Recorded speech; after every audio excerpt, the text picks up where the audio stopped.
Hello everyone, welcome to our YouTube channel. तो इस video में बात करेंगे स्टोइकियोमेट्रिक के बारे में। इससे पहले 9 लेक्चर्स आ चुके हैं। मोल कंसेप्ट मैंने स्टार्ट कर दिया है। स्टोइकियोमेट्री जो है मोल कंसेप्ट का आपका सबसे इंपॉर्टेंट पार्ट है। तो देखो, मोल्स के मैंने फार्मूले बता दिए आप लोगों को। मोल का क्या क्या फार्मूला होता है एक बार फिर से देख लो। इसमें होता है एक तो गिवन मास अपॉन में मोलर मास। दूसरा क्या होता है, नंबर ऑफ पार्टिकल्स अपॉन में अवोगाड्रो नंबर। और एक स्पेशल फॉर गैस, गैस के लिए। और कौन सी gas? Ideal gas. Ideal gas क्या होता है ये चैप्टर 5 में हम लोग देखेंगे। तो एट एस टी पी क्या होता है, मोल्स निकालने का formula, volume of gas upon में 22.4 लीटर। ठीक है, ये लीटर में वॉल्यूम लेना है। तो ये कुछ फार्मूले थे मोल्स निकालने का। अब मोल तुम्हें आने चाहिए, बहुत इंपॉर्टेंट है। उसके बाद ही आप स्टोइकियोमेट्री पे समझ पाओगे। स्टोइकियोमेट्री का सिंपल सा मतलब देखो, जैसे हमने जैसे तुम लोगों ने मैथ्स में एक इक्वेशन पढ़ते क्वाड्रेटिक का, क्या पढ़ते? A X square plus B X plus C. इस तरीके से होता है छोटी क्लास में। और ये ए बी जो होता है ये कॉफिशेंट बोलते हैं कि भाई एक्स स्क्वायर का कॉफिशेंट ए है और एक्स का कॉफिशेंट बी है और सी एक कांस्टेंट टर्म है। अब यहाँ पे देखो रिएक्शन, जैसे एक छोटा सा रिएक्शन लिखूँ मैं, नाइट्रोजन प्लस हाइड्रोजन क्या बनेगा? बन जाएगा इसमें अमोनिया। ठीक है, ये अमोनिया बन गया। इसको सबसे पहले बैलेंस कर लो। बैलेंस करने कैसे करेंगे? देखो यहाँ पर इसको 2 से मल्टीप्लाई कर दो और इसको आपको 3 से मल्टीप्लाई कर दो। ठीक है, बैलेंस हो गया। ये भी गैस है और ये भी गैस है। तो एक तरह से हमने होमोजीनियस रिएक्शन लिखा, उससे हमारा कोई यहाँ पे मतलब नहीं है। स्टोइकियोमेट्री का मतलब समझो। स्टोइकियोमेट्री यहाँ पर हम इस चीज़ को बोलते हैं कि जो रिएक्टेंट रिएक्ट करके प्रोडक्ट बन रहा है, तो कितने मोल ऑफ रिएक्टेंट आप लोगे कि रिएक्शन पूरी तरीके से हो जाएगा। एक बार फिर से सुनो, रिएक्टेंट रिएक्ट करके प्रोडक्ट बन रहा है, तो कितने मोल्स रिएक्टेंट्स के लेंगे, अलग अलग रिएक्टेंट्स के, कि आपस में कंबाइन करके पूरी तरीके से रिएक्ट करते हैं और प्रोडक्ट फॉर्म करे। तो अगर मैं इसको स्टडी करूं तो मैं ये बोलूँगा कि 1 mole of nitrogen when react with 3 mole of hydrogen gives क्या? 2 मोल ऑफ अमोनिया। क्या लिखना है? देखो इसको क्या लिखेंगे, 1 mole of nitrogen react with 3 mole of hydrogen to give क्या? 2 मोल ऑफ अमोनिया। ठीक है, ये एकदम आइडियल कंडीशन है। अगर आप इतना प्रोवाइड करते हो तो ये कंप्लीट रिएक्शन होगी, मतलब कुछ भी नहीं बचने वाला है। ये पूरी तरीके से रिएक्ट करके अमोनिया में कन्वर्ट हो जाएगा। ऐसी सिंपल सा अगर एक ये रिएक्शन लिखो कि H2 plus Cl2 gives 2HCl। इसका क्या मतलब हुआ कि आप 1 मोल H2 का ले रहे हैं और 1 मोल अगर क्लोरीन का ले रहे हो तो कम्प्लीटली रिएक्ट करके 2 मोल क्या बन जाएगा? अमोनिया बन जाएगा।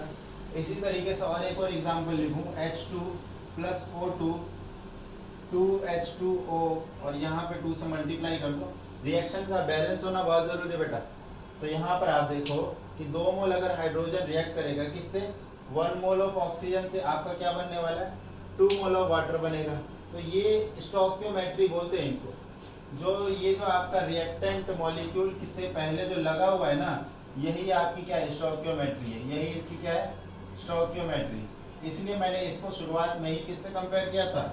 कॉफिशिएंट से। देख रहे हो ना, एक्स स्क्वायर का आगे ए है तो ये इसका कॉफिशिएंट था। तो यहाँ पे इसको हमने क्या बोल दिया? स्टोइकियोमेट्री बोल दी। बात समझ में आ रही है? ठीक है, जैसे कि और भी एक दो एग्जांपल मैं लिखूं, सिंपल ऐसे ले लेते हैं, a plus 3b gives 2c। इसका क्या मतलब है कि when 1 mole of a is reacted with 3 mole of b gives 2 mole of c। अब देखो यहाँ तक तो तुम्हें मैंने समझा दिया कि इसको पढ़ना कैसे, किसी रिएक्शन को पढ़ना कैसे। जैसे एक छोटा सा और देखो, कंबशन रिएक्शन आप लोगों को पता होगा, जैसे मीथेन है। मीथेन को अगर हम जलाएंगे, इसको हम बर्न करेंगे, क्या बनता है? CO2 बनता है और वाटर बनेगा। ठीक है, हाइड्रोकार्बन को जब भी आप कंबशन करोगे तो वो CO2 एंड वाटर देता है। अगर इसको हम बैलेंस करें, क्या ये यहाँ पर बैलेंस है? ढंग से देखो, बैलेंस नहीं है। यहाँ पर 2 से मल्टीप्लाई होगा तो उसके बाद ये देख लो, 4 हाइड्रोजन इधर है, 4 हाइड्रोजन इधर है, एक कार्बन और यहाँ पर 2 से मल्टीप्लाई। तो इसको कैसे पढ़ेंगे? 1 mole of methane when reacted with 2 mole of oxygen gives 1 mole of CO2 and 2 mole of water. अब एक जेन्युइन क्वेश्चन आप लोगों के दिमाग में आ रहा होगा, वो ये कि सर आप ये बोल रहे हो कि ये 1 मोल हो और ये 2 मोल हो, तो ये रिएक्ट कर जाएंगे और बाद में क्या बनेंगे। अभी तो मान लो ये स्टार्टिंग में कुछ नहीं था, जब रिएक्शन हमने स्टार्ट नहीं किया, टाइम इक्वल टू 0 पे, टाइम इक्वल टू टी, मतलब कुछ देर के बाद जब रिएक्शन आपका स्टार्ट हो चुका है, यस, तो ये तो बेटा खत्म हो जाएगा। मतलब मैं जो कह रहा हूँ कि स्टार्टिंग में 1 मोल अगर मीथेन का है और 2 मोल ऑक्सीजन का है, इससे क्या बन रहा है, 1 मोल आपका CO2 बनेगा और 2 मोल जो है वाटर बनेगा। किसी बच्चे ने ये पूछ लिया कि सर एक बात बताओ, ये आप कह रहे हो कि ये 1 मोल है, ये 2 मोल है, अगर ऐसा ना हो तो मतलब या तो ये 1 मोल से कम हो या 2 मोल से कम हो, ये ज़्यादा हो, ऐसी स्थिति में क्या होगा। तो इस चीज़ को पढ़ने के लिए बेटा एक टॉपिक आता है हमारा लिमिटिंग रिएजेंट का, आओ देखते हैं।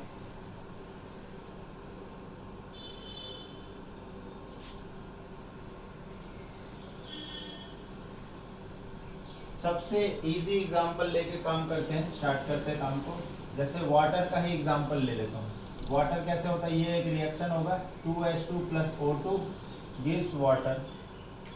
इसको बैलेंस कर लो, क्या बैलेंस है, नहीं बैलेंस है। ये स्टोइकियोमेट्रिक स्टडी अगर इसकी करें तो वो कहता है कि 2 मोल हाइड्रोजन के होने चाहिए, 1 मोल ऑक्सीजन का, कंप्लीट रिएक्ट कर जाएगा और 2 मोल वाटर बन जाएगा, राइट।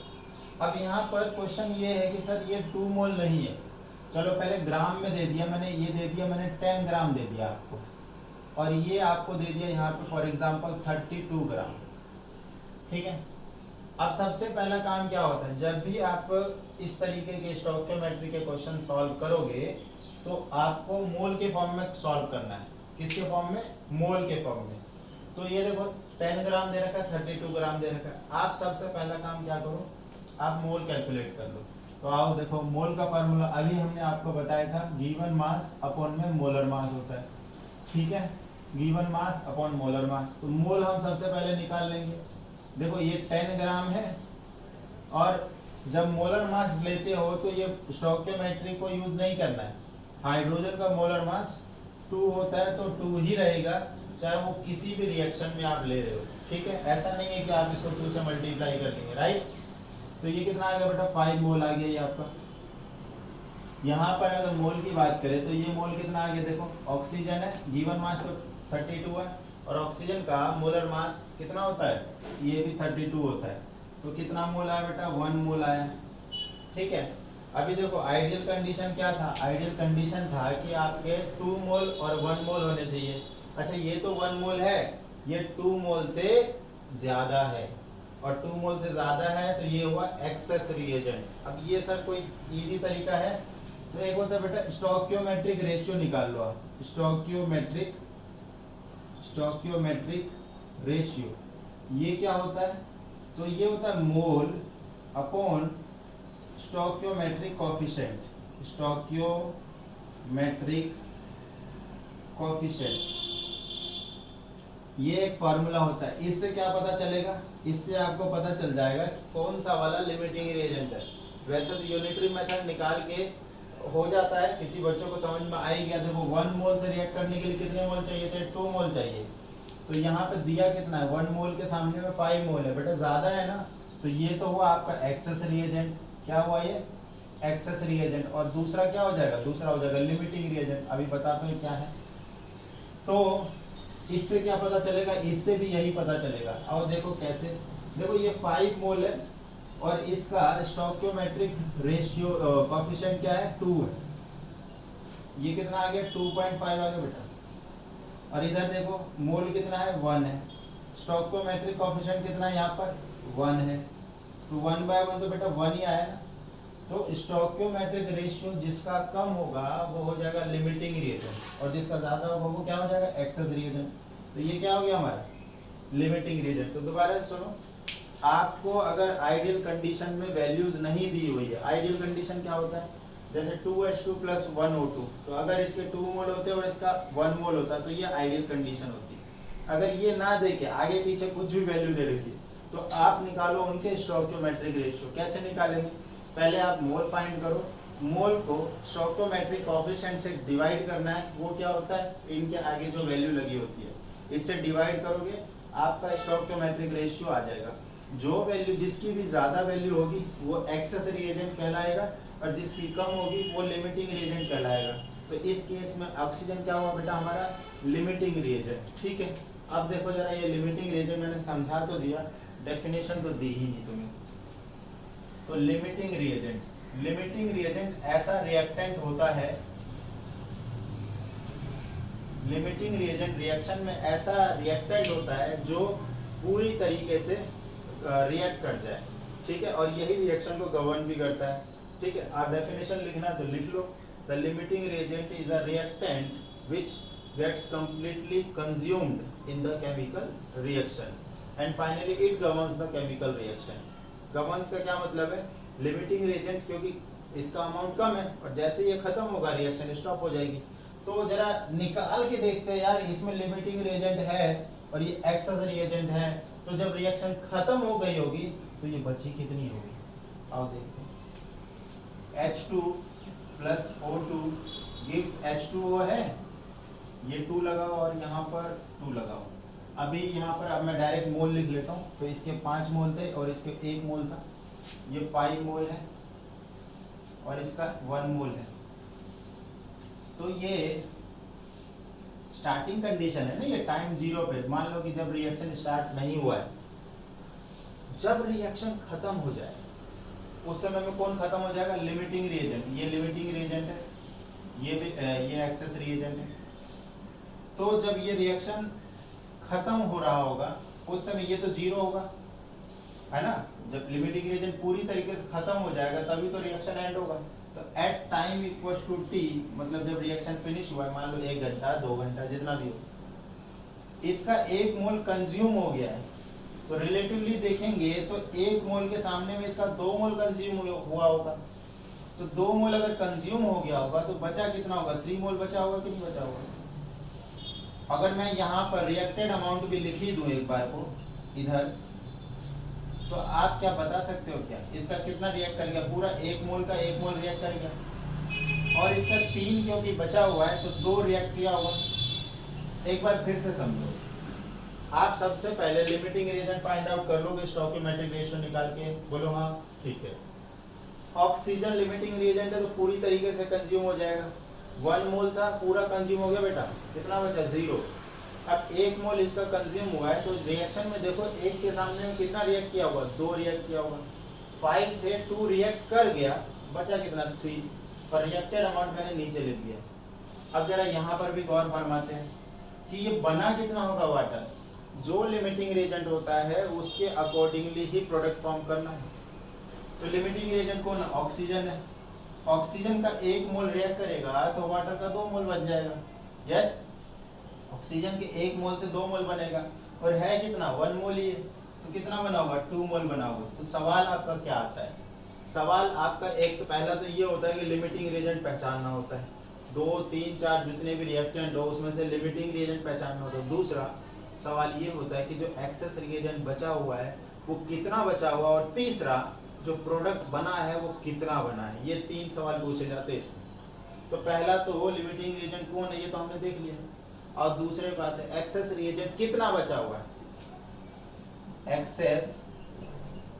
एक्सेस रिएजेंट लेफ्ट कितना लेफ्ट है, ये देखो यहाँ पर 3 मोल, ठीक है। और ये एक्सेस रिएजेंट है कौन, H2 है।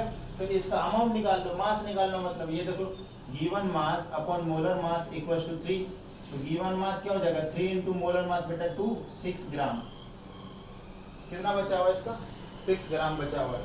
प्रोडक्ट फॉर्म कितना हुआ है, देखो प्रोडक्ट फॉर्म